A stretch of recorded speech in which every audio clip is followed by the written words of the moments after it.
on this topic in a psychology class. Let's take an everyday example, an ordinary round plate like you'd find in a kitchen. If you hold the plate directly in front of your face and look at it, what shape do you see? A perfect circle, right? Suppose you tilt the plate to a different angle, to a horizontal position, like you're planning to put food on it. Still a perfect circle? No. The circle is now stretched out, flattened into an oval. Do you conclude the plate has actually changed shape, or that it's a different object, not the same plate? Of course not. It looks different, but we perceive it as still being the same. Here's a different example. This classroom we're in, it's fairly large, right? Now, from up close, from the front row, I appear to be relatively big. Bigger than if you were in the last row, right? But let's say you're sitting in the front row today, but tomorrow you're sitting in the back row. From back there, I'm going to look smaller, but you don't think I've actually gotten smaller. You don't think you're seeing a different professor, a guy who looks like me except he's smaller. No matter where you are, up close or far away, you understand without even thinking about it that I'm the same size, the same person. Explain what is meant by perceptual constancy using the examples provided by the professor. Please prepare your answer after the beep.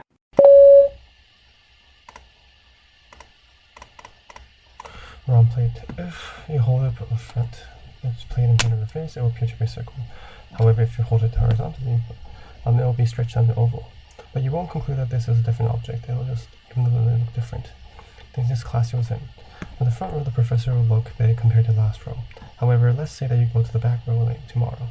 The professor will look bigger, but you won't think he's a different person. You will just understand he's the same person, same size.